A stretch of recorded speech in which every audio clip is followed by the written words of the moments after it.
Imaginez un garçon de 14 ans, frêle, timide, tenant une Bible contre sa poitrine comme seul bouclier face à un monde entier prêt à le condamner.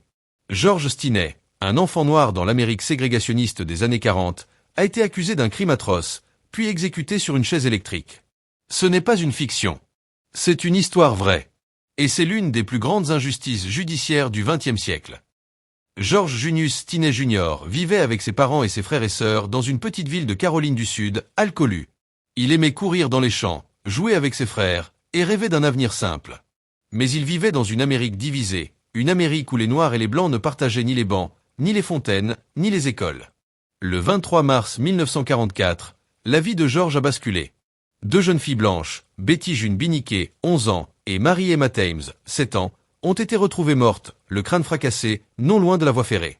Leur dernier arrêt connu ? La maison des Stinney. Elles avaient demandé des fleurs. La police n'a pas cherché longtemps. George, 14 ans, fut arrêté le lendemain. Il fut interrogé sans avocat, sans témoin, sans ses parents. Pendant des heures, seul, un enfant. Et à la fin, les policiers ont déclaré qu'il avait avoué. Mais cette confession n'a jamais été écrite, ni enregistrée. Aucun document. Aucune preuve. Seulement la parole des policiers. George disait qu'il était innocent. Il portait sa Bible chaque jour au procès. C'était son seul refuge. Il croyait encore à la justice. Le procès a duré 2 heures. 2 heures pour décider de la vie d'un enfant. Le jury, 100% blanc. La défense, un avocat commis d'office qui n'a même pas fait appel. Les parents de George, écartés, menacés, expulsés de la ville. Ils n'ont pas pu voir leur fils. En 10 minutes, la sentence est tombée, mort par chaise électrique. Un silence glacial a suivi. George n'a pas pleuré. Il a simplement serré sa Bible un peu plus fort. George a passé ses derniers jours dans une cellule froide, seul. À 80 km de chez lui. 81 jours sans revoir sa mère, ni entendre la voix de son père. Il pesait à peine 40 kilos, trop petit pour la chaise électrique. Le jour de son exécution, les bourreaux ont dû l'asseoir sur une Bible pour atteindre les électrodes. 5380 volts. Un enfant. Il avait encore ses genoux tremblants, les yeux perdus. La dernière image d'un pays injuste. Pendant des décennies, l'affaire fut oubliée.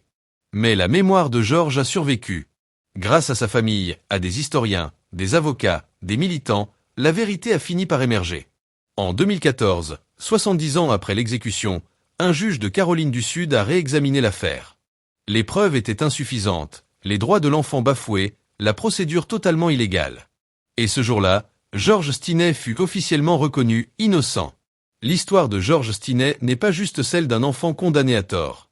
C'est l'histoire d'un système qui a failli. D'une société rongée par la haine et les préjugés. Aujourd'hui, son nom résonne comme un cri. Un cri pour tous les innocents qu'on a réduits au silence. Pour toutes les familles brisées par l'injustice. Que l'histoire de George nous rappelle qu'un enfant mérite protection, pas la chaise électrique. Étincelle repose en paix, George.